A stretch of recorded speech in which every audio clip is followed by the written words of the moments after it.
Okay,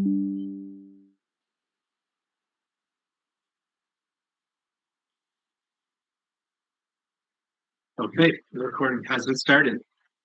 So welcome everybody. It's exciting to be back. I missed you all over the summer. Does anybody want to kind of share what they did over the summer before we jump into our topic of the night, which tonight we're going to be talking about how you're going to get back in the swing of things, how you're preparing to have students return, if you're doing training, anything else you're doing to kind of maybe something that you've done to restructure or refocus. That'll be the topic for tonight. But let's start off with summer. How did everybody's summer go? Anybody do anything interesting with their robotics team? I can go. Yeah. So for Nomythic, something that we've been focused on this summer is what we like to call the Nomythic pattern language. And this is actually inspired by one of the topics brought up last year. And so on Nomythic, we met with KnightKrawler and had a really nice meeting talking about sort of design principles. And thank you again for that meeting. That was very helpful. And then let's see. So what Nomythic pattern language is, we sort of break it down into three sections: processes, principles, and practices. And so the idea is that we'll be looking at processes, sort of like what is kickoff, like what do we do in kickoff, prototyping, and design, and sort of writing down a set in place process for that. And then principles, that's sort of going into like what are our key design principles. So for example, we want to make simple robots. And so that's going to be one of our key design concepts. And then robustness, that's another one. And we have a list in there. And then the last section is practices. And that's sort of looking into sort of what have we done in the past? What has worked? What hasn't? And then the goal is that that'll become a design bank with CAD models. So that if we need to make an intake, we can sort of look at that and say, all right, we have these three intake designs. What do we want to take from there? And so this is a sort of long going project for Nomythic, which I'm really excited to get started this year. And we're still finalizing it a bit, but we'll share it on Open Alliance this year when it's finalized.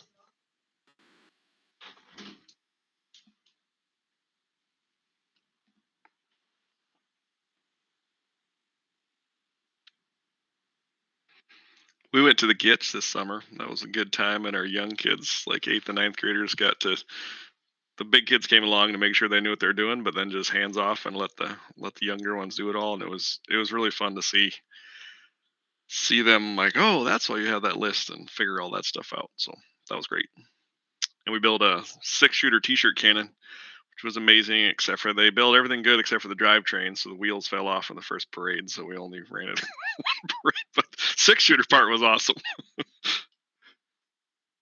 So Ryan, when your 6-shooter, did you have 6 barrels that rotated, or did you have sort of a loader and a single barrel?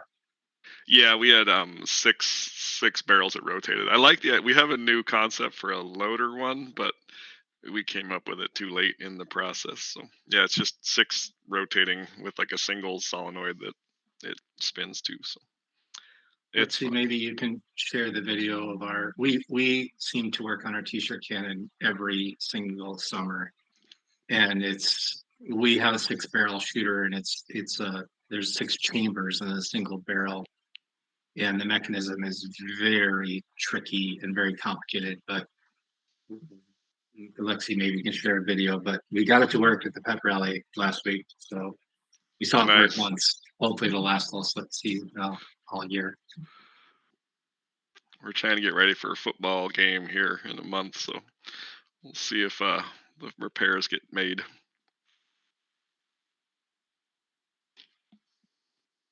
So Cambridge did some summer practices for the first time. My assistant coach hosted a weekly drivetrain. So we worked on a swerve drive for the first time. So that was our summer project. And then our FTC program is back up and running. So that was a big undertaking and a battle with the booster. since we need all new electronics for that, so financing that, et cetera. But our FTC program is back up and running, and so that's also really great for Cambridge. It took a big hit with COVID. And then we also were back out there with the kids. It was great to see the kids back out at community events this summer. So that's what Cambridge has been up to.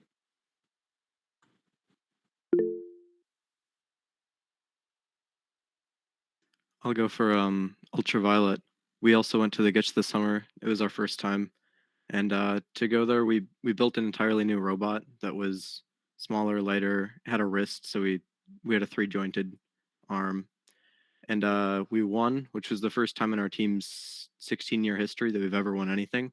So that's pretty exciting. Aside from that, did lots of outreach events and kind of worked on trainings and recruitment. So for 3926 this summer, a lot of what we were doing was outreach, prepping for the fall, and fine tuning our swerve drive that we built this spring. I think it was like the most outreach we've done in a single summer because I think we were doing stuff like almost every week. Unfortunately, wore our competition robot into the ground, and it's basically it is terrifyingly inoperable right now in terms of the drive base intake and pneumatics all being just completely destroyed from Woodbury days. But that's because we drove it on hot pavement for like 14 hours straight, which might not have been the best idea. But that means we are going to get to bring a swerve robot to MRI if we can get it ready in time. So that will be fun.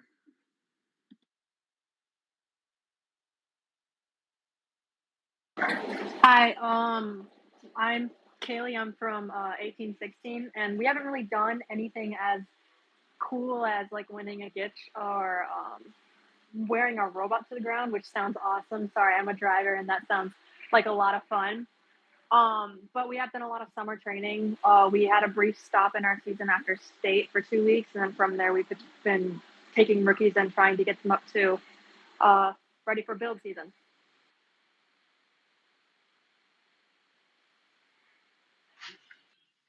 I guess I'll go next. For the Northern Minnesota Conference, we had our programming camp this summer. Had a bunch of kids up for a couple days in Bemidji at the university there.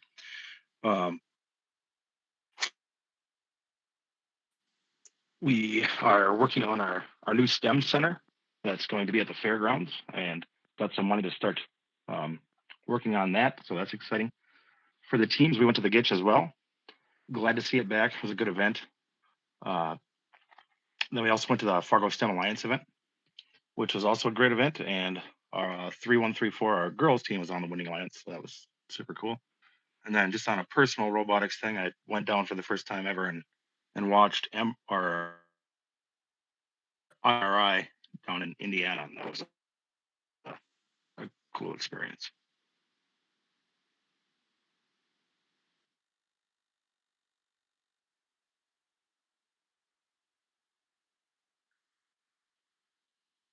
I'll share that this summer, KnightKrawler did something we've never done before, and we did that with our section. So for those of you who aren't familiar with sections, it's the way that they coordinate who goes to state. They take the top 2 teams from each section, and then everybody else is by your points system.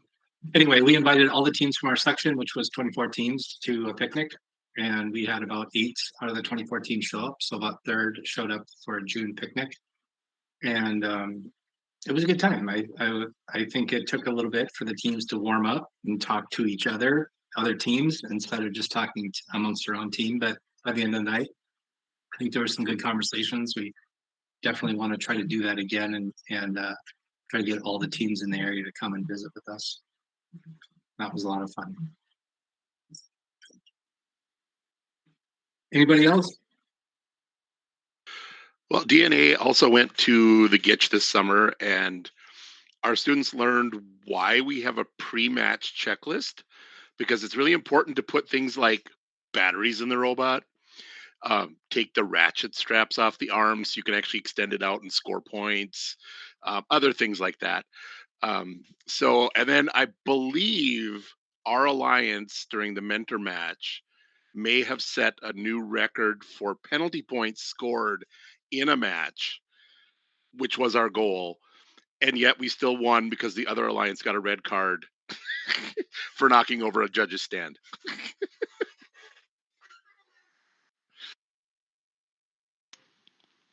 We may have been don't on think- that other alliance. It sounds like we should not let mentors drive ever. Drive, operate, be the human player, anything. Anybody else have any things they want to share for the summer?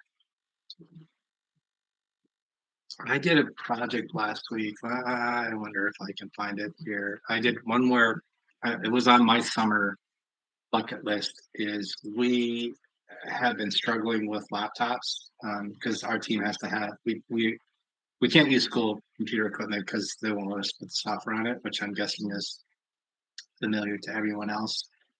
So we've been struggling with getting our laptops into a cart in a way that makes sense. I got it. And so let me share my screen. I ended up using my entire screen. What's I want to do? Oh my gosh, how am I going to do this? Where is Slack? There we go. There we go. So this is our new laptop cart that's made out of leftover materials from our week 0 fields from Infinite Recharge, Rapid React, and there's one more in there. I don't remember the other one. But it'll hold all of our laptops and chargers, and then joysticks in the back, Raspberry Pis, Arduinos, everything in the back. So, oh, and it's also official driver station height, so we can use this as our driver station when we're practicing as well. So that was a summer project that has been on my list to do all summer long that I finally ended up knocking off the list. But I ended up afterwards, I started counting and I had to make all the slots for all the laptops. I had to adjust my table saw 32 times to make 256 cuts.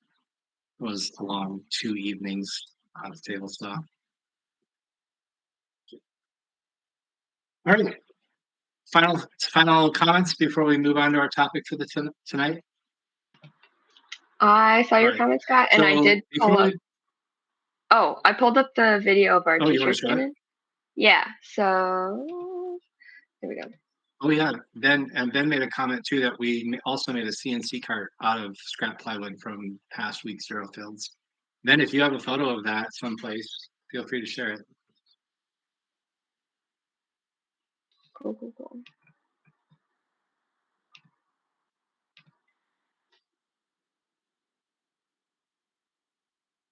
It might be a little slow. My internet's not great. Yeah. Oh, here we go. Yeah, so this is our build captain Kevin doing the testing of the mechanism before he hooked up the pneumatics. It basically uses the similar type of mechanism that you find in a ballpoint pen that you click, where it pushes it down and rotates, and then it comes back up. It's a similar mechanism to that. It's a very finicky system, but they did a good job of rebuilding it this summer, and so far it's working again. Okay, before we move on to the topic for tonight, I'm going to mention this at the start, and I want to mention it again at the end. What we're hoping to do this year is we're hoping to do something different. Rather than KnightKrawler trying to lead the conversation every week, we'd really like to see teams step up and say, I'll be kind of the floor person, I'll be the host tonight. We can still do the recording so we can get them up on YouTube, but be nice if somebody wasn't trying to carry the conversation through the whole night. It was more than just me trying to do that and sort of keeping that conversation going. So we'd love to have other teams hop in and say, you know what, I want to lead a discussion on whatever it might be, how to make the best mascot costume ever.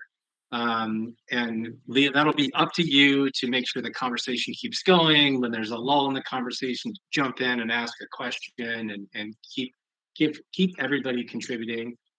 Also, if you want to give a presentation, I think last year we did a presentation on Onshape, and I feel like we did one other presentation too. Awesome, let's do that too. I think this is a great opportunity for anyone who's doing maybe going to give a presentation at Jumpstart or some other venue and they want a place to practice. This is a safe place where you can practice. So we'd love to have people do that as well. Lexi created a sign up form and it was in the last email that I sent out today at like 2 or 3 o'clock. I sent that email out. It has the link now in there for signing up for a spot. So if you check if you're on the mailing list, and I'll post, if you're not on the mailing list, I'm guessing most of you are, but if you're not, I'll post a link in here at some point during the meeting to sign up for the mailing list. But then it'll be on every meeting going forward. You can say, hey, I want to lead the conversation in October about such and such. We'd really love to see other teams step up, and especially students. We'd love to have students sort of take the lead on this. I'm interested in a lot of talking on this call, which is awesome, and I think it's a great. I've loved reconnecting with mentors that I didn't know before. But we really want to make this a place that students can take charge and contribute.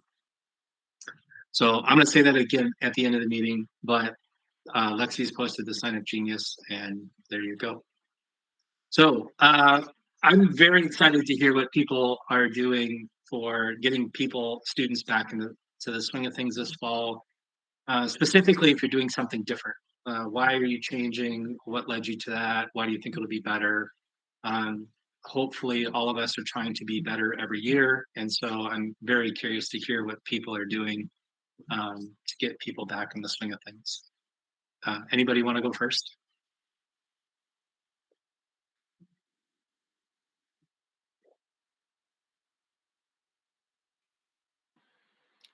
I can go first. 3926. Our off season last year was one of our most successful, so we're pretty much sticking. And last year we did mini trials or turtle trials or the test or whatever it was called. Now it's called. It changes its name every year, but mini trials basically I think it's September 30th this year is their kickoff.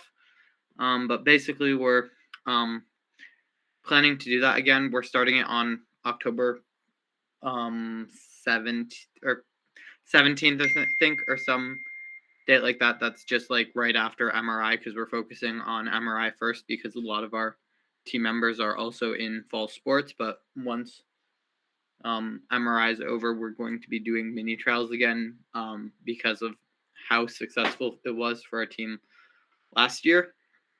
The one thing we're hoping to incorporate this year is that last year we didn't do a CAD for our mini trials robot.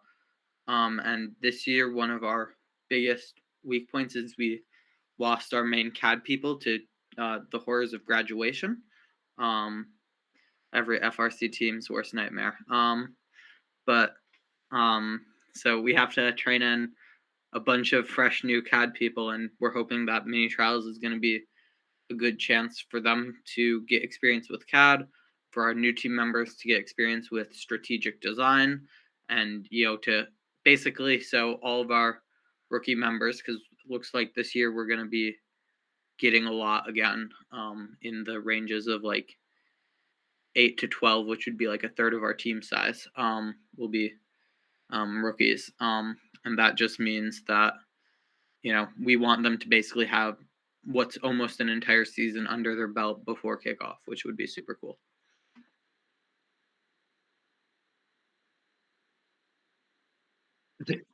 KnightKrawler is also doing mini trials. Is anyone else doing mini trials? No Mythic is, yeah. 1816 will likely be participating in it as well. Yeah, I will echo what Ian said. Our students felt so good about many trials at the end of the season last year, and 100% agreed that we wanted to do it again. It really, like Ian said, it really gives those new students a feeling of I've sort of been through the entire process. I've been through a whole season by the time kickoff happens. It also gave us a chance last year. I think I talked about this in a call last year, but it gave us a chance to push some of that learning that normally would happen in the first 1 to 3 weeks of regular kickoff season, push some of that learning into mini trials. That concept of brainstorming and prototyping and all of that stuff, where we can go a lot slower and teach that process and the sense of failure, and push that into the fall so that we can move quicker, and sort of set some harder design constraints in the spring. And that way we don't, the students get the sense of you can do anything you want in the fall, and we give them that sense of try all these crazy wacky ideas and which take longer, and even when the captains and the mentors kind of know that's not a path of success, we let them do that, we let them experience all that in the fall. And then when January comes and we do the real kickoff, we can sort of shortcut all that stuff and say, okay, when we build the competition robot for the real season, these are sort of our constraints that we want to fit within. Yeah, So, and one of the other things I want to add in on mini trials that I feel like a lot of time gets glossed over when people talk about how good it is I think a lot of concerns teams, who are thinking about doing it, and was definitely 3926's concern as well, was that like, wait, are we adding another build season, to the already build season? They're worried it's going to be, super crazy, super stressful, a lot more time spent in the lab. 3926 spent less time in the lab in the fall in 2022 than we did the previous year. I don't know if anyone has an image. I might have an image I can pull up, but I think it's a really low key competition in which like people just kind of bring, their prototypes on the robot. Like 3926's robot, which we won as part of the Fourth Alliance last year. It was literally just a stick on two pieces of 8020 that had slides attached to it. It was like the most jank thing ever that was put together in like a couple hours because our original idea did not pan out or work, and it was the day before test and we had to come with something. But I think that in terms of like how much effort you have to put in, like I think it's really only as much as like teams want to, like, because it's really, even if it's just like a kit base with one actuator, that's probably going to be more than enough to, be successful and have a really good learning experience. Yeah, and then for us on Nightcrawler, as a student, it helped a lot with recruitment to be like, it is week 1 and you are getting your hands into a robot. Like, yes, we're gonna do training, but it's worked into this process. And I think there's a lot of kids who are like, I want to join a robotics team, like get my hands in the robot, and I don't want to wait till January. So I think recruitment wise, it worked really well for us. This year, we're having our info night basically a week before the mini trials kickoff. So it's like really as soon as you join the team, like you're going to be working on robots, which is really appealing for a lot of people.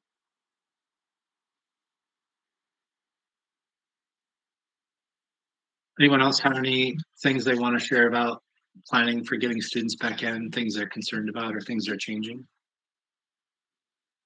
Yeah. So 2129 is kind of swapping the way they were doing trainings around a little bit. It used to be very linear. Everybody went through a set of trainings.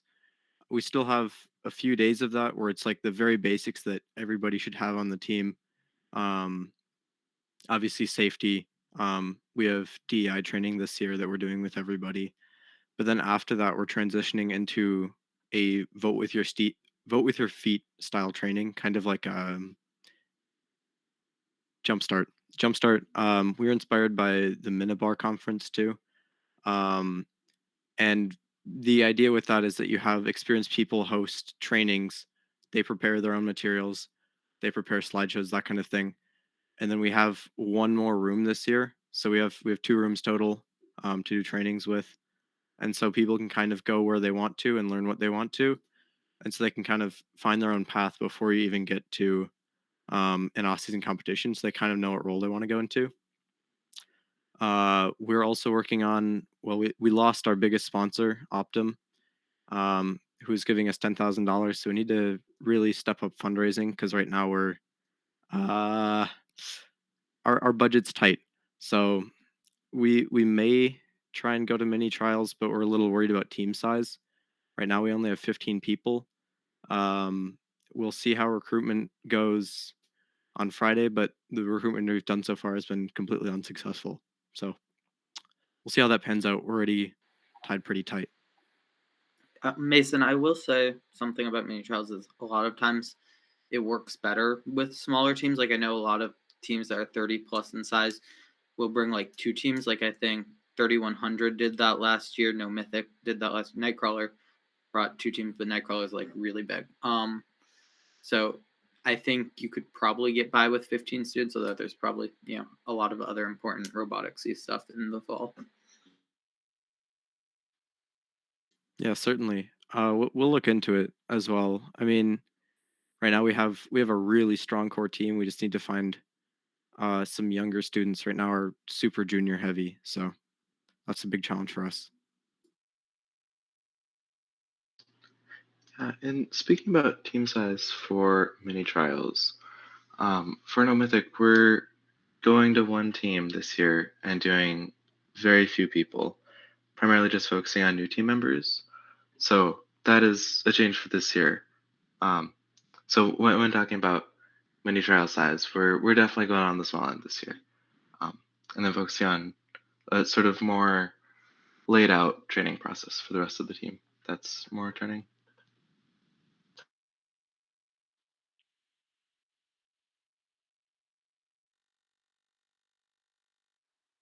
Mason, I have a question about your recruiting. You said that what you've tried hasn't been successful. Are you looking at doing something different or doing Yeah. new things to try to pull together more students? So essentially, the story is that our school has completely screwed us over again. So previously, every year at Southwest High School, we had like a kind of like a club day, which was the second Friday, although they called it first Friday.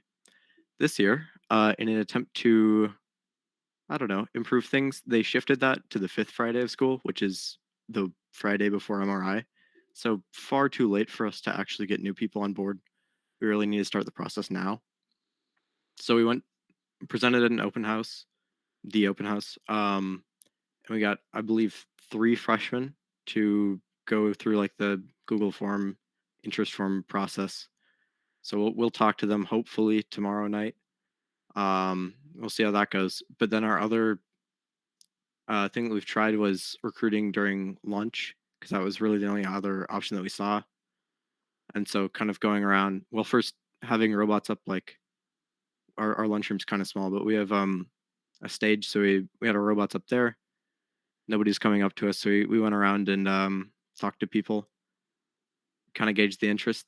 There was none. And now the school has yet again amazed us with their planning and has brought the second Friday back. So we'll give that a go and hope for the best. So that's what we've been trying with recruitment.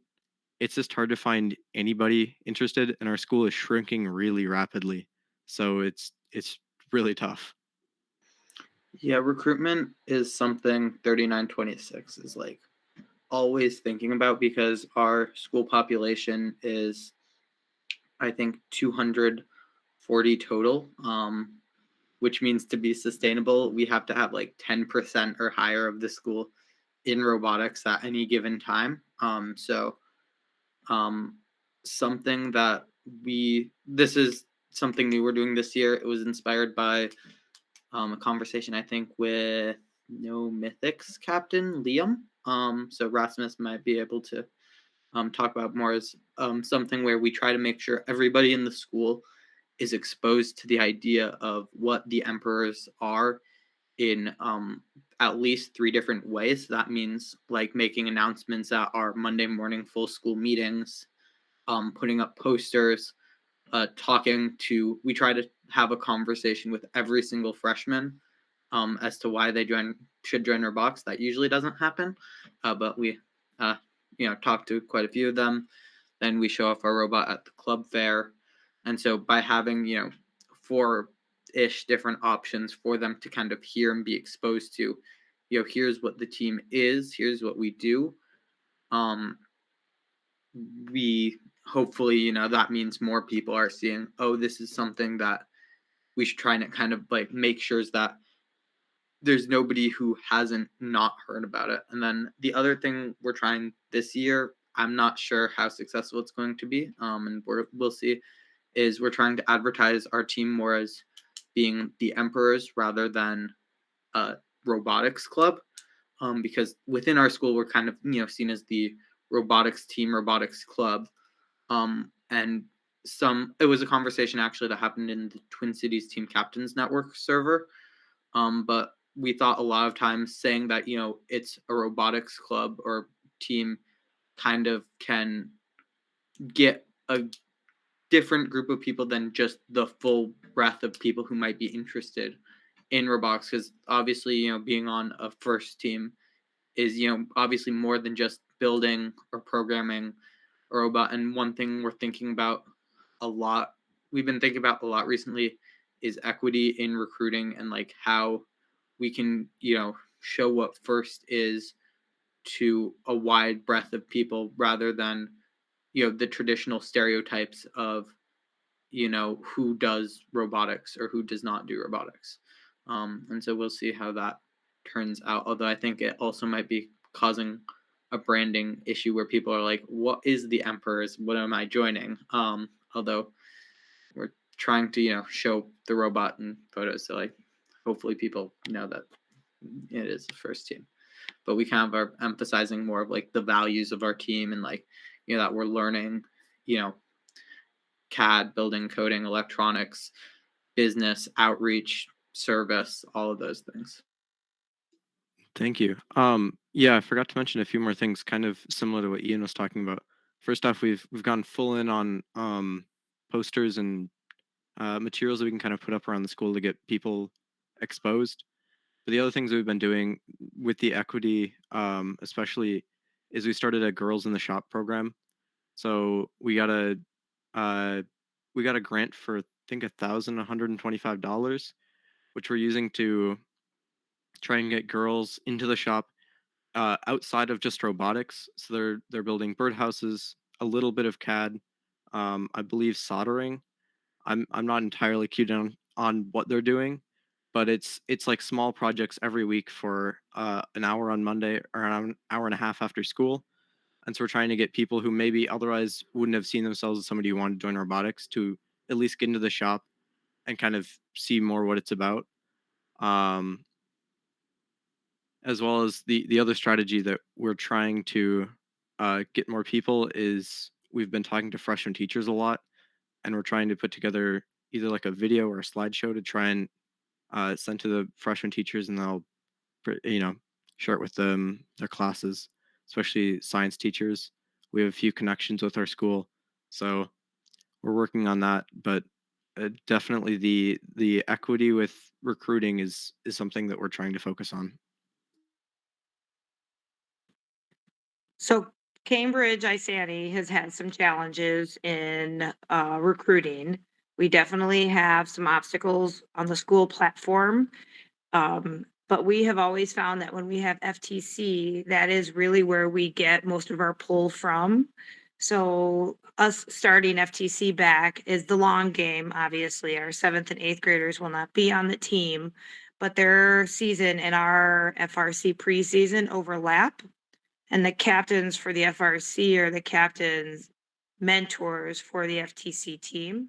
So I think because we overlap them on purpose and we have in the past, that gets them excited. And then they also go to our local, we do one local competition, and FTC goes with the high school team for that competition. Once you get them to an FRC competition, they're hooked. By the time we get to freshman year, we find recruiting at that freshman bracket is a challenge. Freshmen either are overwhelmed because they're starting high school. Our enrollment is down in Cambridge. Many are going to charter schools, homeschool, private schools, etc. So the school is actively recruiting just for student enrollment. So we find that that's also affecting the team a little bit. Last year, we were 50% rookies due to graduation. This year, we anticipate another pull in because the awards are out there. The team won 2 awards last year. So the advertising's good in Cambridge.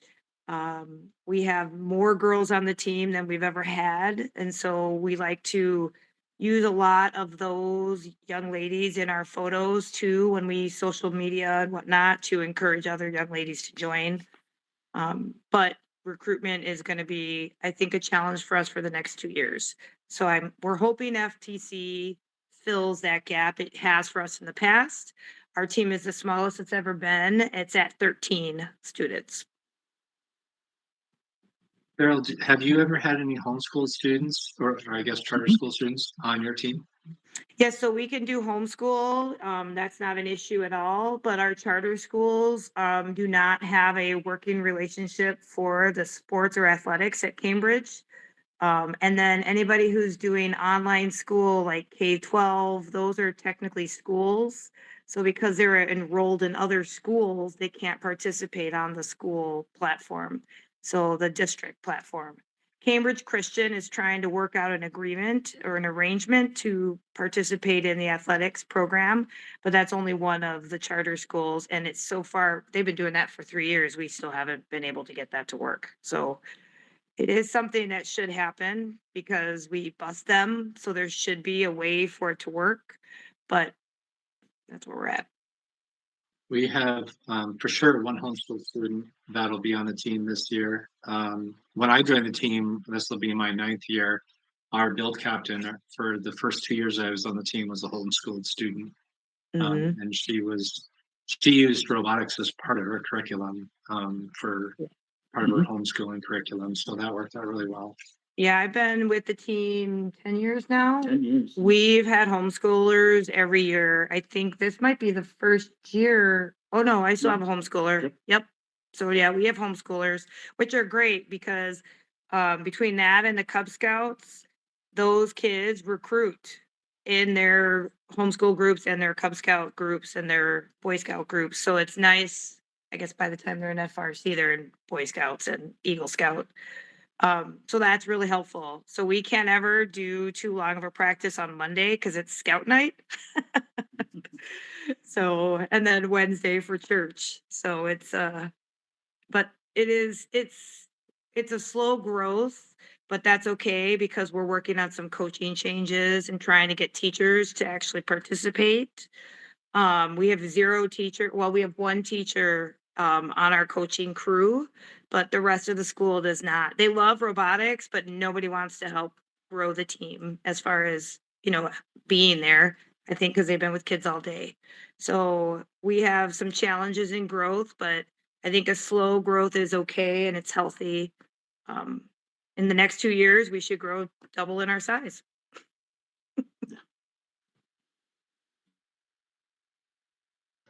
Yeah, and I do want to mention here, and it sounds like this is something that you've been trying, but on Nomythic, because we're a joint team between Avalon and Great River School, and that's really worked out for us.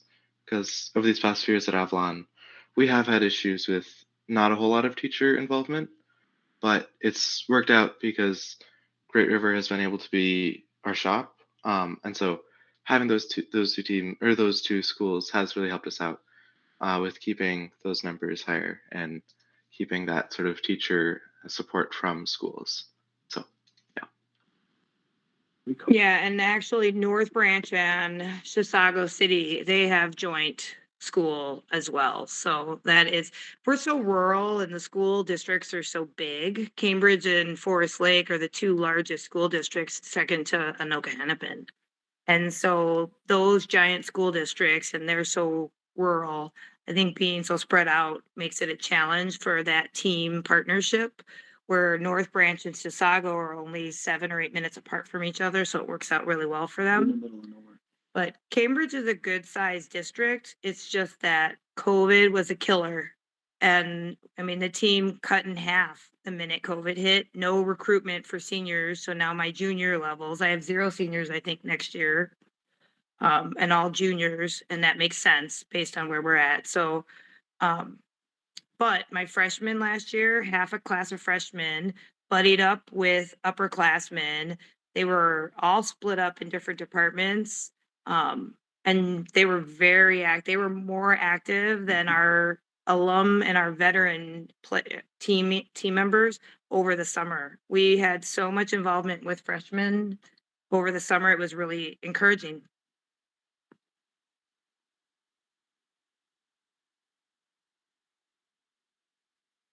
Lexi, we've done something different in terms of recruiting girls. Would you like to share what you and some of the other leaders did for KnightKrawler?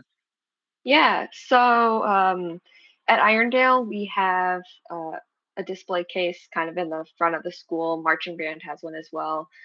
In there, you know, we keep a couple robots, but we also have a TV in there. Normally, it plays match videos, but this year, what we decided to do was get a testimonial from all of the girls currently on the team and a bunch of our alum, both those who have come back as mentors and those who have not, and just ask like, hey, how has robotics, you know, what was your robotics experience like? What was being on KnightKrawler? How did it benefit you? You know, what's the story you have? And we put all of those together, and we called it Women of KnightKrawler, and that's, I think, running pretty much 24/7 in our display case. And we'll also be putting like individual slides from that up on social media just to kind of show that we've generally had pretty good recruitment, but our girls recruitment has been lower, so that's something that we've been working on, and just showing like, hey, this isn't necessarily a boys club. Like, there's a lot of really great culture in First, and you know, we work to combat a lot of those stereotypes. So yeah, that's one way we've been highlighting it. That's fantastic.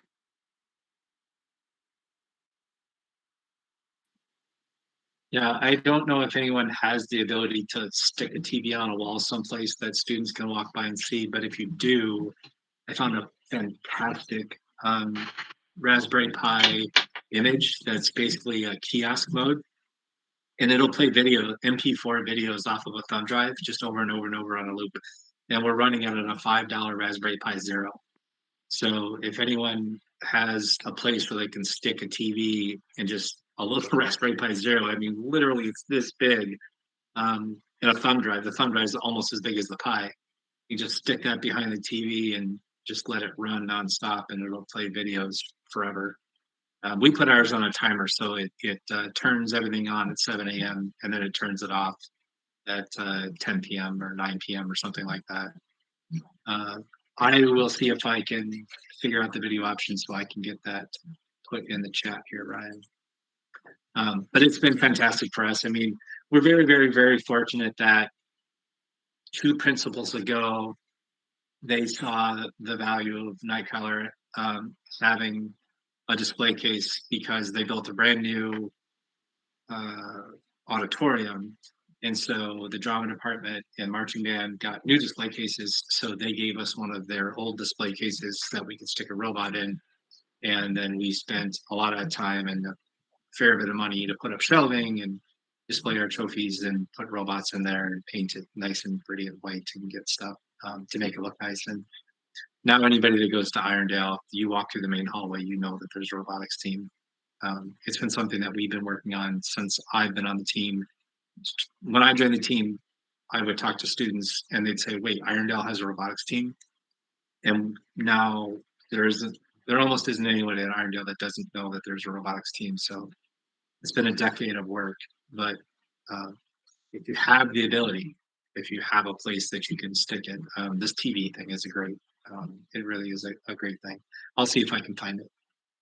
Yeah, we saw your display. It's pretty fantastic. And it is true that people in Cambridge know about your team because I was recruiting at the middle school and a parent came up and told me that they have students that went to Irondale and Irondale has a great robotics team. So all the way out in the middle of Cambridge, people are talking about Irondale's robotics team. So it's pretty great.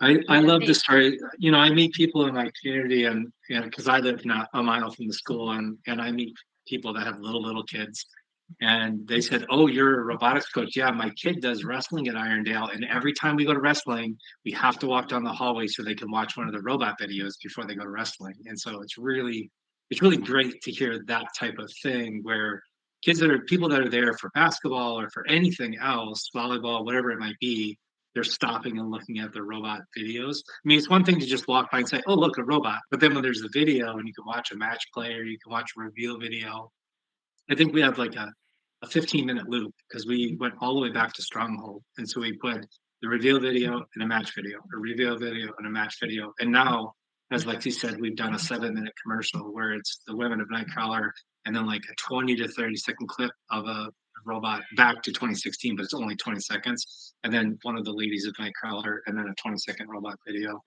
And that's on a 7-minute loop.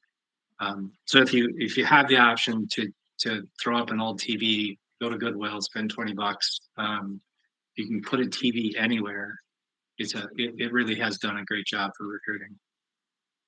The other thing I would say for our students who are here is find out who your student council people are and like get to know them. And so we bring our t-shirt cannon to like the homecoming pep fest and the freshman day pep fests, and just any opportunity that we have within the school to kind of like expose ourselves. And even if I don't get to be up on the mic and like say, hey, join robotics, but like our t-shirt cannon is there and it looks cool and people like that.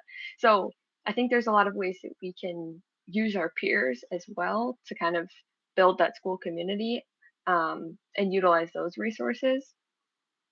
Because I don't know, the experience that I've had has been a lot of like, oh, if I know somebody who's on student council or if I know somebody who's on basketball, we all want people to join our clubs, but we can work together as well. And that's something that's usually totally free.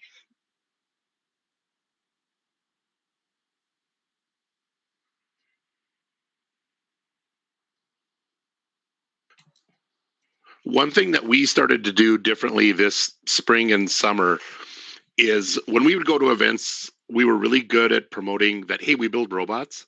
So we bring our robots, we show off our robots, we would do all the stuff with the robots, completely ignoring every other aspect of the team. So I push the students. So now when we go places, we bring all of our t-shirts that week because we design a different t-shirt every year. So we brought those along to show, hey, we need people that do graphic design. We had a computer set up with the CAD part of it. We had another monitor set up that was showing our social media parts of the team. They had our business binder there so they could talk to business teams. And our captain this year is in the business classes at our school, and he has already talked to the teacher there, and she is going to let him do a presentation the first week of classes, which was last week, on the robotics team and how we are a business.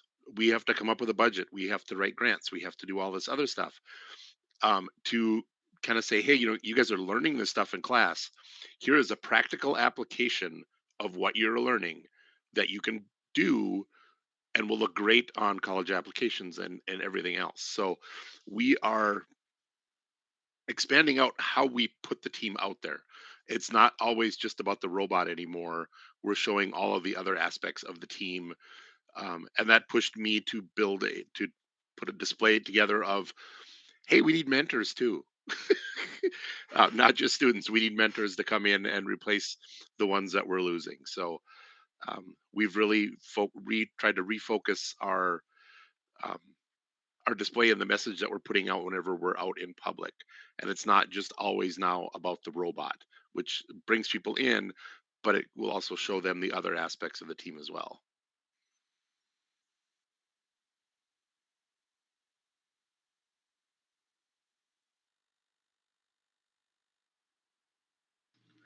Yeah, and for No Mythic, because I really agree. I really love like showing off the sort of non necessarily robot building part of robotics, and that's something that No Mythic has been trying over these past few years.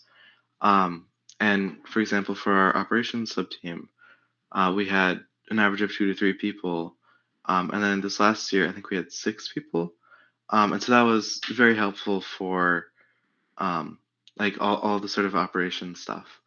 And I think another thing that has sort of helped that, at least for No Mythic, is that we have sort of open house nights. And so people will often come to robotics being like, oh, I want to build a robot. And then they'll sort of see the operations sort of section and they'll be like, wow, this is super cool. And so that's one of the parts that I really love. I had a question about that. How do you and other teams, how do you find people who are interested in the non-technical aspects? Our team struggled with this for a long time. Right now we have nobody doing non-technical anything. So it's kind of just been shifting off to people who would rather be doing robot stuff. But is it, if it's like a team branding thing or recruitment, how do you find people who are interested in business and marketing, that kind of thing? Yeah, so on No Mythic, and you even mentioned this earlier, um, and it's sort of when we talk about robotics, we really say No Mythic, and we really, when talking about the skills you learn, we say you can learn like how to build a robot, like CAD, programming, all that. But then we put a huge emphasis on that sort of business operations type side of thing. And then we also reach out directly to students. And if we see someone that's like interested in fundraising or some other sort of thing like that, we reach out to them directly and we say, hey, that's super cool that you're interested in that. Would you be interested in joining robotics and doing it there? And so that's one of the strategies that we use. And where do you find these students that say they're interested in fundraising? Or, I mean, where do you find that information out? Is it word of mouth from students, or are you finding that out at an open house or a classroom setting? Something that, or I'll let Rasmus go first. Oh, yeah, I was just gonna say that at least for Avalon from No Mythic, because that's where I go to school, um, we have advisories of about 20 people. And so for everyone on No Mythic, we really encourage people to talk to people around them, and sort of get to know people. So it's really the students on the team reaching out, like figuring out what the interests of people are. And then if somebody is interested in the sort of more technical side, that's great. But it's also then that sort of non-technical side that we also look out for. And it's really the students that do that. Yeah, a lot of it is, I think, just it's a lot of word of mouth, which is especially more difficult in larger schools, because I know for us last year, the way we got, because we went from having one person on our operations sub team to having like a full regularly sized operations sub team last year, and the way we recruited for that was in our goal of trying to talk to as many people who are new to the school as possible about joining robotics. A lot of times, the rejection you're going to get is, well, I don't like building robots, right? And so generally, beyond that, we ask these people, what do you like to do? And there's usually and almost always something that is done on a robotics team that people, do like to do, just because of how many things, like if they like, doing art, it's graphic design, if they're thinking about, you know, wanting to do service, right? There's all of the outreach things, and you'll generally, find people who are interested in doing those things alongside the process. If they like public speaking, there's, presenting for award submissions. And so that kind of has helped us find, like, for example, this year, one of my friends who I've been trying to get him to join the robotics team, for the past 3 years, he's more into theater and crew, but he's really good at graphic design. And so finally this year we got him to say, you know, I'll come once a week as a graphic designer, and I might not be, there in like a full capacity, but I'm, being basically a subject matter expert where he's really good at one specific thing and is able to contribute to the team that way. KnightKrawler was sort of forced into a different position last year. We had when I joined the team, we had a relatively large public relations / media team, and they were sort of a club onto their own. They they worked in a completely separate space. A lot of the kids that were on the build and programming team didn't really know the kids that were on the media public relations team. And it really didn't feel good that there was so much isolation. And over the years, it got to the point where last year we only had one person who was going to be dedicated to media. And that forced our hand into saying, well, that can't be a sub team. So we sat back and we thought about it and we thought, you know what, there's no reason why if you write code, you can't also do review video, or you can't also make social media posts, or the same thing with build, right? There's no reason why if you don't have something else to do, you can't go work on something else if you're interested. And so we created this model. We used to have sub teams. Sub team was what you run. You were a programmer, and that was it. And last year we came up with this model we call task forces. And task forces are sort of temporary places you can go and do work that's different from your sub team. So we've started to refine this a little bit, and I think we mostly refer to your sub team as kind of your homeroom, and your task force is a project you can go work on, and then you come back to your homeroom. And so media became a task force, and as a result of that, we have now got students who've said, I think that's what I want to do full time. I don't want to write code, or I don't want to build robots. Instead, I want to work on the website or social media, or I want to do video production. And so by opening it up to all students, that actually helped us take students that were sort of okay at code or okay at build and find their passion into a non-technical role, and then come in and start working for the team on that, and really found their niche and found where they excel and can help out the team the most. So this year we're going to keep our task force model, but we are going to have some students that are 100% dedicated to the non-technical part of the team because they just don't want to write code. They don't want to be in those other two sub teams. So it's been interesting that we struggle, like you're saying, of trying to find business kids that just care about the business side of the team, and tried to recruit that. And when we, instead of trying to recruit that, we looked internally and said, hey, if you want to work on social media posts and come up with funny stuff to post online, if you don't have anything else to do, you're welcome to go kind of jump the fence. And it was some of our best stuff. I think we had so much great participation in that. Our social media platform was rocking all year last year with content. It was great to see people that build the robot also be able to grab a camera and go down and take photos during the year and do media thing if they've went through the training for the media and photography stuff.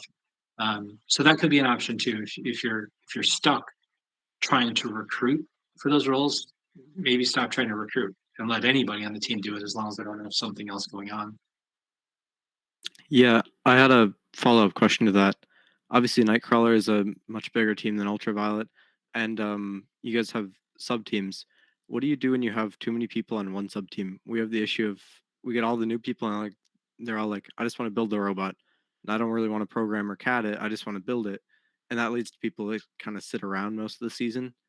And we try to encourage them to, try some new skills, try these things. But what does your team or other teams do about that? Lexi, you want to take that? Yeah. So first off, on the CAD thing, I think something that we implemented for us is CAD is a task force, but it is also part of the design process very heavily for us. So if you're on build and you're going to build something, you're going to CAD it. Like that's especially during build season when we are thinking about that optimization. That's was really important to us. But yeah, on the other side, um, yeah, encourage students. Absolutely, that is awesome. But I think for us, a lot of it is first off, students talk to their friends who they know might have interests, but also going to those teachers specifically and being like, hey, you're the computer science teacher. You have some kids who are interested in programming. Like, let's see, what they have going on and if they can join that particular sub team. Or, yeah, I mean, programming in your case, but media as well with the business stuff. That's my thoughts on that. I don't know if you have other ones, Scott. Well, I have some tips on recruiting programmers or convincing your build students to become programmers instead. First thing is, most of the time, personally, I think your technician should be a programmer. They're the ones that are verifying your auto is set up properly, all of those things. And so if you want to guarantee somebody a spot on the field, if you don't make the drive team, being the technician is a spot on the drive team. And so you don't have to run your team that way, but personally, our technician is the person that makes sure that the robot gets on the field in the right spot with their game elements in the right positions, and then go back and they select the right autonomous routine that's going to run for that thing. They're very important. Autonomous is a big part of our strategy to do well at competition, and we almost always make our technician the person who knows the most about autos to make sure autos are set up properly. So it's practically a guaranteed spot on the field. The other thing I'll say about programming is that I don't know how you guys all run your teams, but on KnightKrawler, the person who gets to drive the robot the most is the person who's driving it back to the starting line after auto. And so if you want the most practice of any other person on the team, the person who's writing the code and testing the code is probably going to have the most hands on the joystick more than anyone else. And so if they're super interested in being the primary driver, the secondary driver, having somebody who's got hands on the robot more than anyone else gives them a really good chance of testing as the best driver. So those are two kind of easy things to say. Now that may turn out not to be true for your team or for that individual person. But it could be a big motivator for someone to say, wow, nobody else wants to write code. I'm going to learn to write code and I'm going to do that because it's a way for me to be a leader and gives me an advantage over everyone else for these other things that I'm interested in. Yeah. Go ahead. This might be changing a little bit, but does anyone have plans for the new kind of kit with instructions bot for the season? Like, I'm kind of hoping some of my kids that are a little intimidated to jump in full on build or something, they get, like, my new children, they'll put together that robot, so then they have something to do and they can kind of struggle and make mistakes on that. And then some of the people that are on those side or not true build teams can get in there and help them and get their hands dirty in a way. I'm hoping it is a good opportunity. I'm just curious what other people are thinking about that extra little robot that's can play the game but what. I know. I can't directly speak to this, but I don't see anybody here from Millerbots, Washburn. They're next to us. They tried having like two teams. They had a freshman team and then like an experienced team. And their freshman team built in every bot last year. And in some ways that was really good in that it got everybody that was new to the team experience. But in other ways, it completely separated their team. It split it in half and nobody knew each other. And so when it got to the time where the seniors graduated, the freshmen felt like they didn't have any skills. They were passed down because there was no connection between seniors and freshmen. So that was kind of their experience.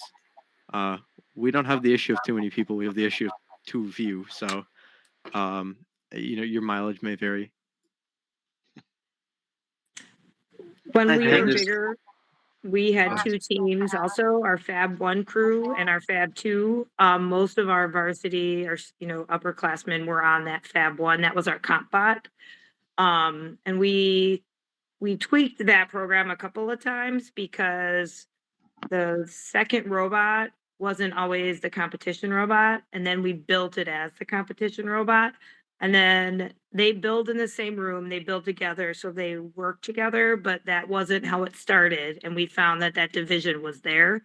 They were hiding parts on each other, like bearings and stuff, like we need hex bearings. We're going to steal them from that side. So I find that division does happen, but once we put them together in the same room, and then it did not guarantee that the one robot or the other robot would make the field. The best robot makes the field. They all design process together. They all do all that work together, and then they build the same robot, but and the best one wins, basically. So we haven't had two fab groups though in a couple of years just because of our size, but we've had to run because we've had 30 plus kids on Cambridge for the most part. And like you were saying, most kids want to build. Cambridge doesn't have any tech classes. We have no programming, no coding, no anything like that. So we struggle in that part, but we have excellent shop and excellent welding and excellent fabrication classes at school. So we are heavy in that department. And so that's where we find the same challenges you do, where too many kids in one department, not enough in another. So 3926 this year is considering putting and it depends on what the starter bot is, and it also depends a lot about how mini trials goes for us. But because of our really inexperienced design team with not much in context robot CAD experience, I think that we are considering the possibility of putting the starter bot on Swerve, potentially making a few upgrades to it, depending on how much time we have, how much design we have, and just drive practicing the heck out of it. Because depending on what the game is and what that starter bot can do, that may be a very good opportunity for us to be more competitive than we could be designing our own robot. I think a lot of it's going to come down to how well mini trials goes for us, especially because if we can get a lot of that in context experience done with mini trials, then hopefully our team will be in a better spot. But our team does like building simple. Regardless, like this year we did obviously the low goal robot that was just really fast, and we're going to try and continue that design philosophy next year. So if a starter bot aligns with that, we might go with that. Kind of a fairly long conversation with Jeremiah Miller, who's the coach for the Ashby team. He's been on here a bunch, so anyone who's a regular knows who Jeremiah is. And we were talking specifically about this topic, and I think where we landed on this was the starter bot could be a great way for teams to be able to get something done quick that can do something, and then you can design around that to do the other thing. I think if I remember right, the starter bot is basically guaranteed to be able to do at least part or half or of the program, and ideally leave you space to design something you're on your own to do the other part. So maybe that's the end game, maybe it's score low versus score high. I don't know what it's going to be yet or not, but Jeremiah finds himself in this position where they're a low resource team, both in mentors and experience, but also in funds. And the idea that you can basically get instructions and a blueprint on how to get halfway in a way that is sort of guaranteed to work quickly. So maybe in 2 to 3 or 4 weeks, you can get a bot built that'll do half the game, and then work on trying to build the next component or upgrade that component. And if you don't get it done, no problem. You can still go do a good job of competing. I hope that solves the problem that several teams. Well, last year was a hard challenge because it was so unique, and we didn't have a lot of examples to work from to say, oh, here's how you would build a robot that can place a cone on a pipe 4 feet away.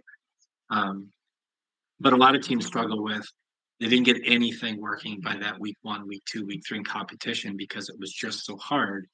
And I think this new bot idea is going to be we can very quickly get something that we know that'll make us at least competitive at a competition, and then that gives us more time to work out kind of to do everything instead of doing nothing.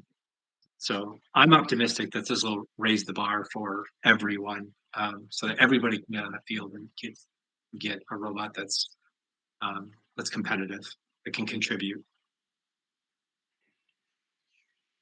Yeah, our boys team did the every bot basically the last couple of years, just because they're such a young group. And our girls team kind of did their own thing.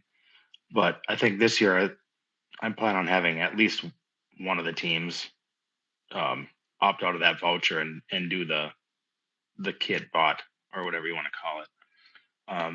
At the very least, it's a driver's practice. You got something that can play the game, and kids can be driving it around probably pretty quick. So that's kind of our strategy going into this season with that new option available to us.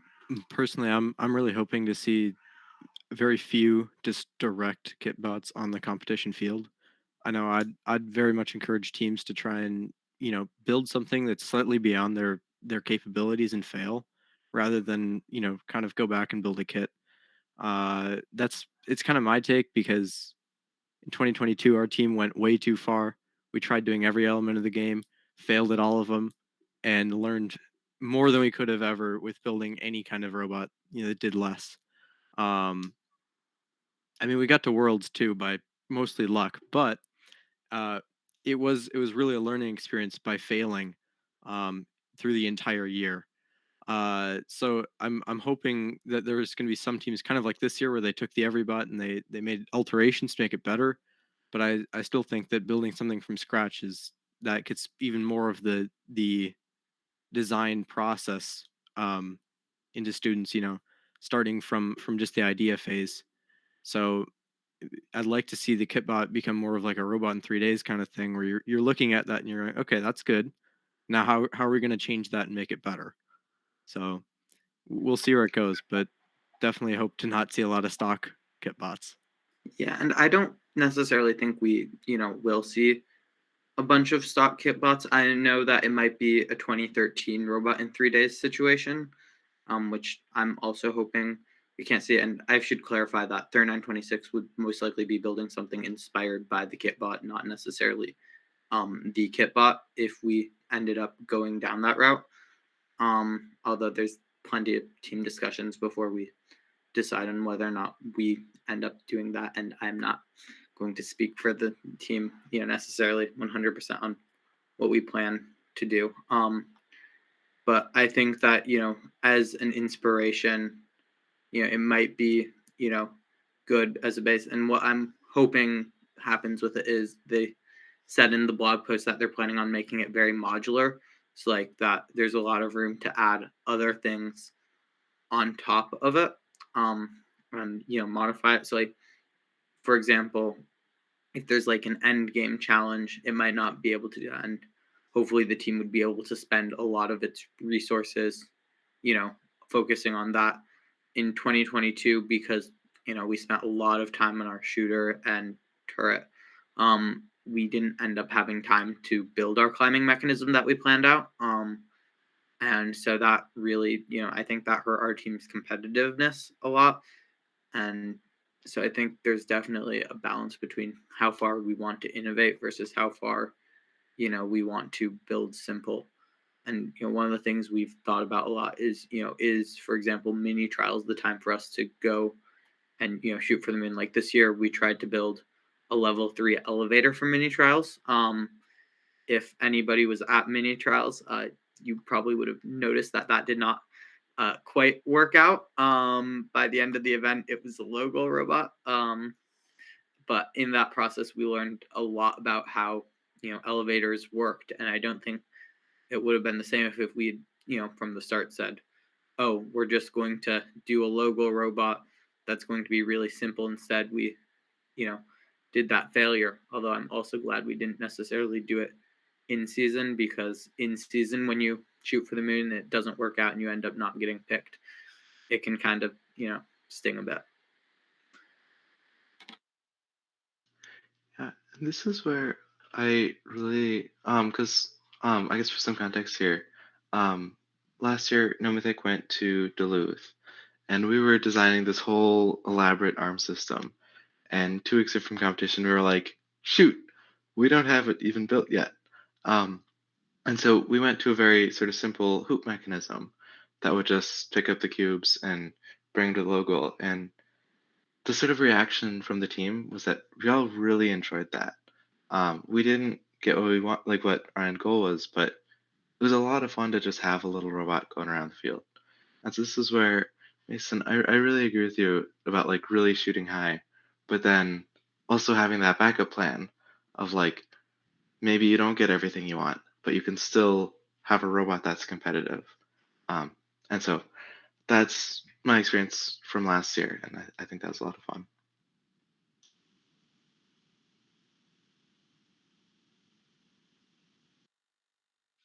One of the things that we've decided that we're going to do this fall is, as the students come in, we've been fortunate enough to get a couple of grants that we have kind of stockpiled on Swerve Drive modules, and we have enough to build what we're going to call a prototype bot that is going to be designed so that come build season we can add manipulators, climb mechanisms, whatever, easily on top of it, so that we can test things on an actual robot and be able to swap things in and out easily. Um, the top of it may be just built out of plywood to be able to screw things down onto it. Um, but we're going to build it from scratch this fall, working with our students, so that the new incoming students learn how to build a Swerve module, learn how to wire up a PDH, learn how to add your radio in, and then program it out. Um, and that's going to be something that our last year's freshmen, this year's freshmen, the freshmen and sophomore is going to be working on together with some of our older students. And then we have inherited a KnightKrawler alumni as a amazing programming mentor, and he has expanded our programming team greatly. And they are looking at doing some amazing things that they learned down at Worlds last year with different sensors. They're building their own sensor for motion and everything. And so our build team is very excited about what they're planning on. And I can't remember who it was that had asked earlier about what happens when you get so many people on your build team that they're just sitting around.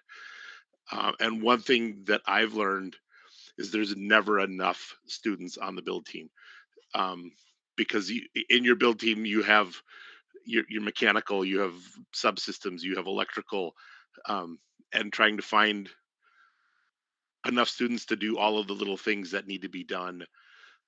So that's my goal for the first couple of weeks of practice starting tomorrow, is to find out what they're interested in and get them into either the electrical team or the programming team or the CAD team, or where they actually want to work.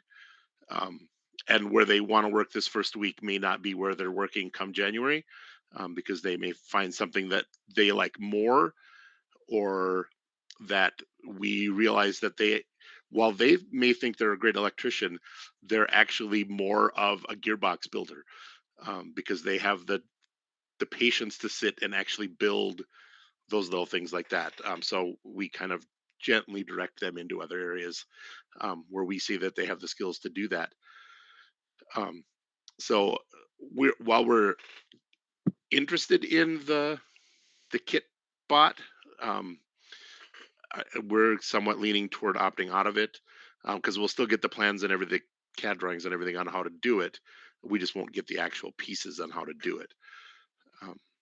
But if you saw our robot last year, you'll notice that we had an everybot intake on it, because our students got stuck at a point right around week 4 where they could not come up with a manipulator. We had our entire robot built pretty much by the end of week 3, except we didn't have anything to do anything with on the field. We had no manipulator. We had an arm, but nothing on the end of it to actually do anything with the cones and cubes.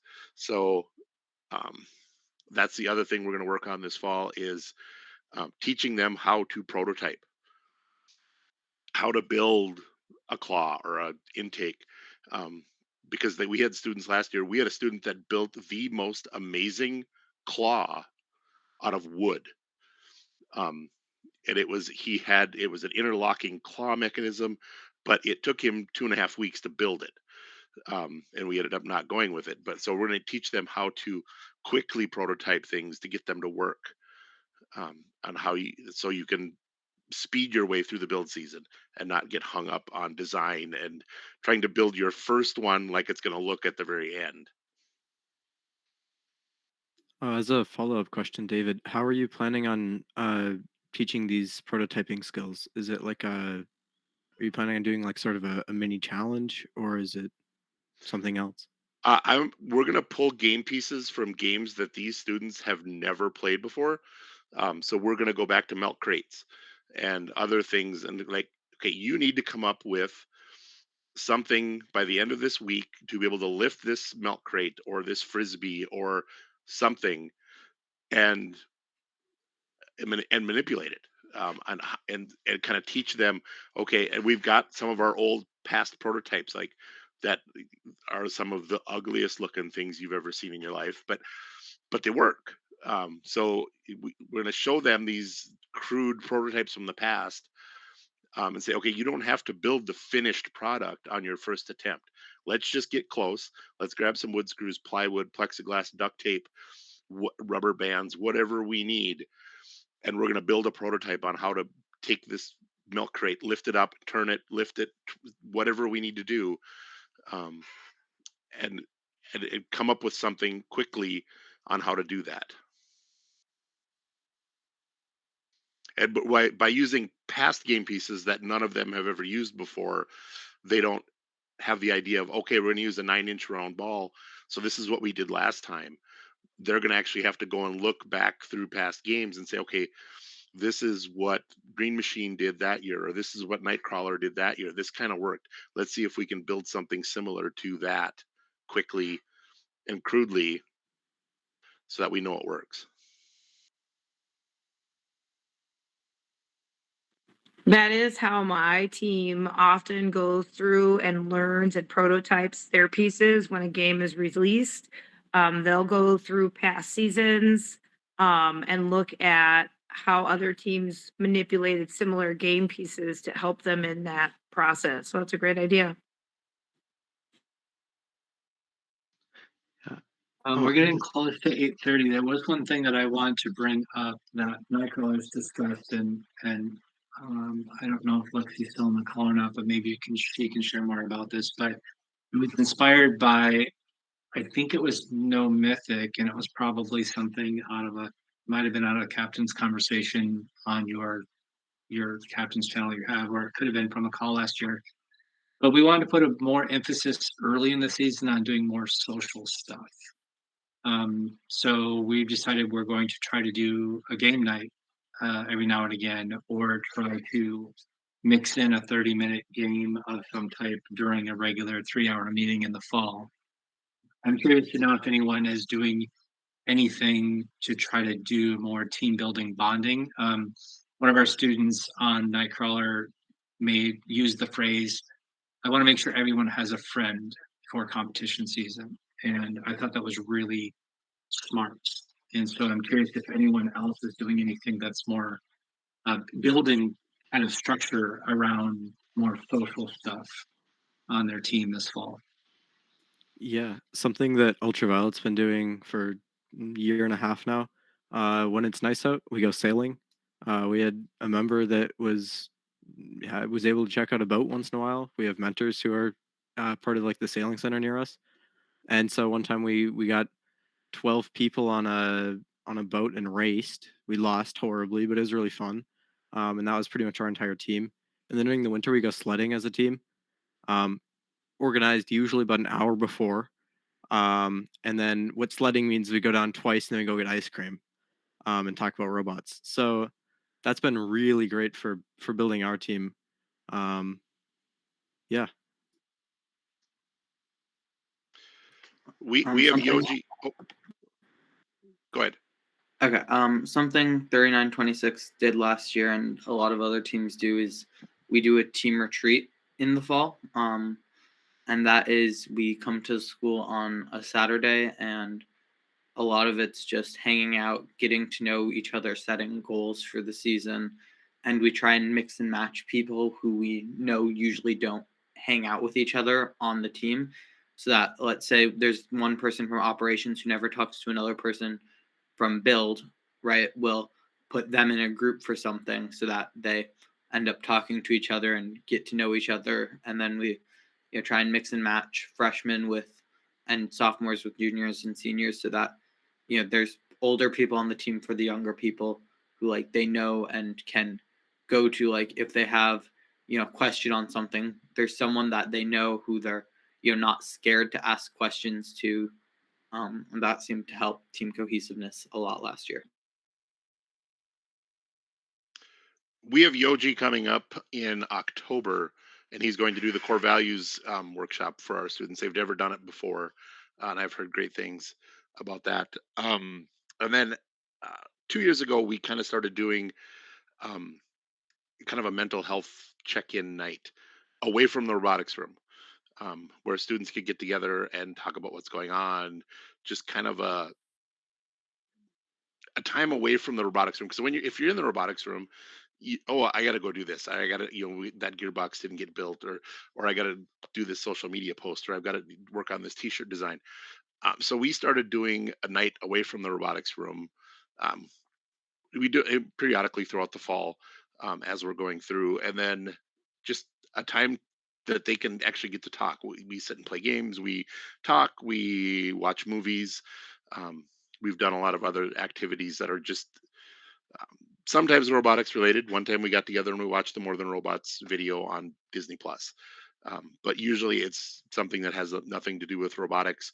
We may start to talk about robotics and something that they think is going wrong, or that there's an issue that has come up where they think it needs to be addressed so that it doesn't get out of hand. If there's a personality conflict between students, or if a mentor is doing something more than what they should be doing, if they're spending more time working on the robot than they should, um, it's a way for some of those issues to get addressed in a non-confrontational, non-threatening way.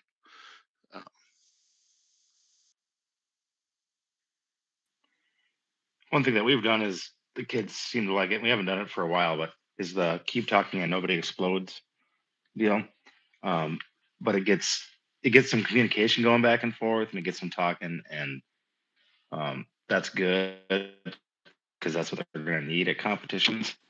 Probably try to fire that back up. We haven't met this year. Tuesday is going to be our first meeting. I just want to throw one plug in before we sign off.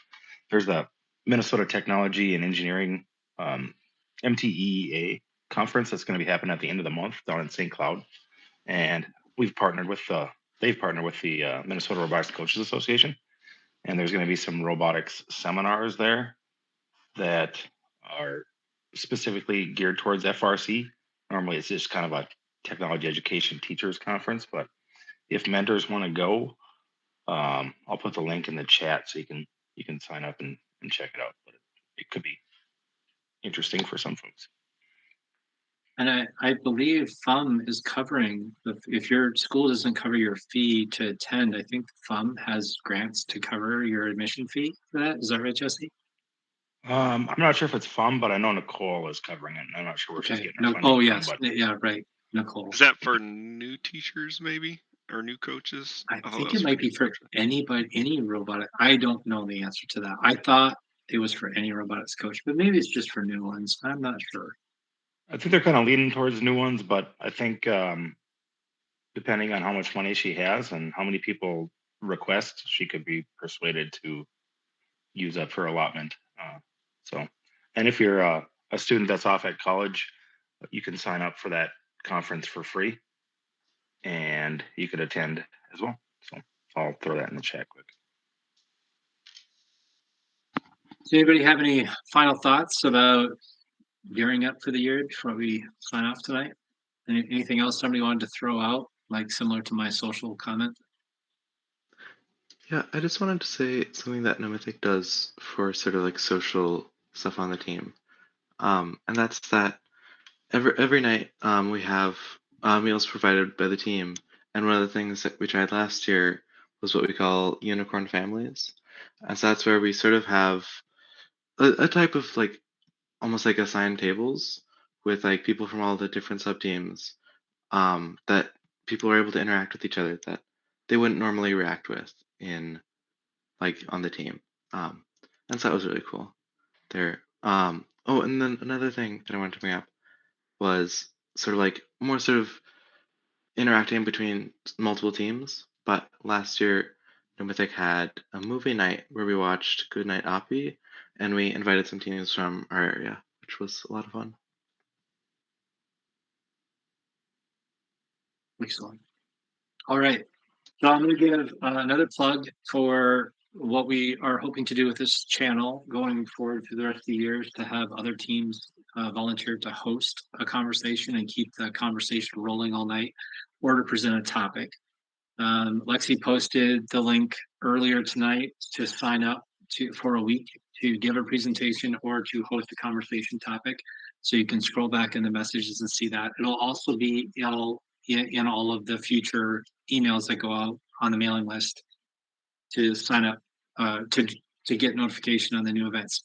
With that said, I know it's sort of on the spot. Does anybody here want to volunteer to host the topic next week?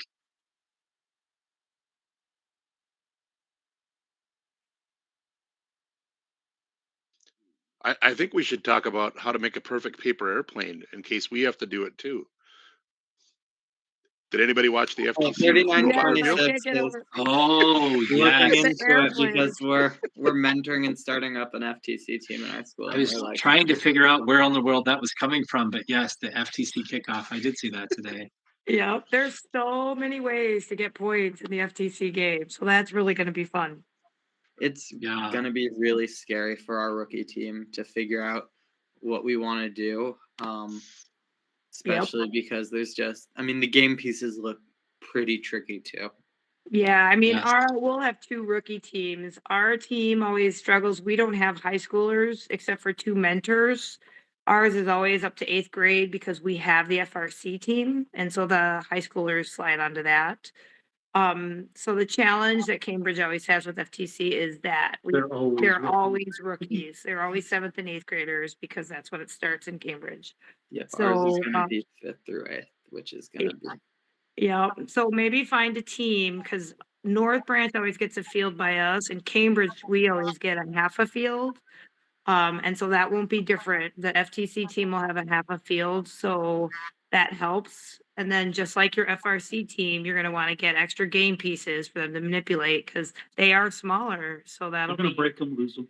they'll break them. Yeah, so that'll be, and then get a couple colors because they'll need that too. So Those stupid it'll purple be- cubes. you're gonna have a good time. It looks fun. But the paper airplane thing is crazy. Yeah, that definitely is unique. Okay, anyone. So anybody want to take next week? Otherwise, we're just gonna have to make something up. And I don't know what it's gonna be. If no one has volunteered by Wednesday or Thursday, I guess we'll have to come up with something. But I would really like to see everybody here. I mean, all of you have been Perfect such chance. great contributors to this channel for the last, since January last year. I'd love to have you guys all take a topic and lead the conversation if you're comfortable doing that.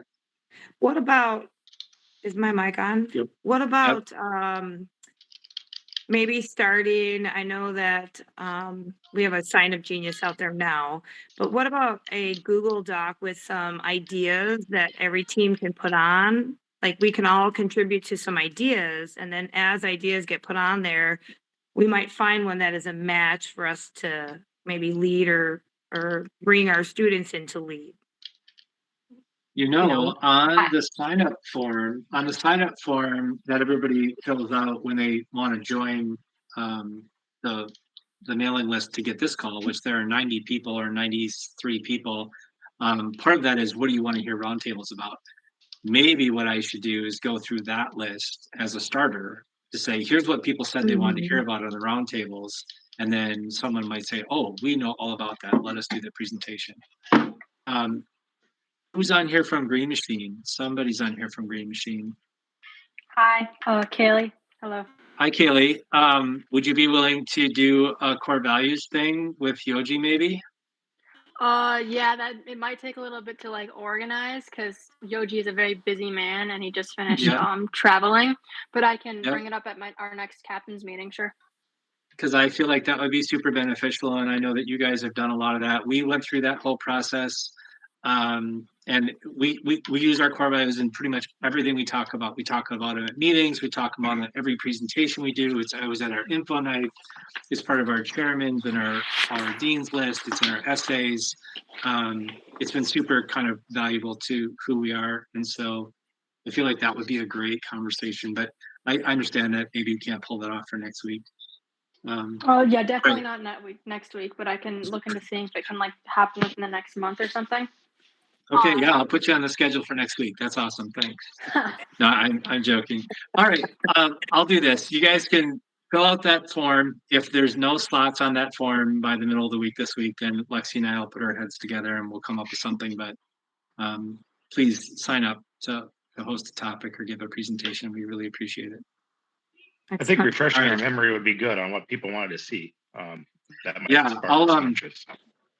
I'll send out when I send out the next email. I'll try to go through and I'll compile what everybody said, and then try to put that list together. Because if that's on the list and you guys have experience with something on that list, that'd be a great way for you to just jump in and say, "Oh yeah, we can talk all about this thing." That'd be great. Yep. All right. Thanks everyone. Had a great time. I'm glad to be back. See Nice. you Have a next good week. Sunday. Thank you. Bye, everybody.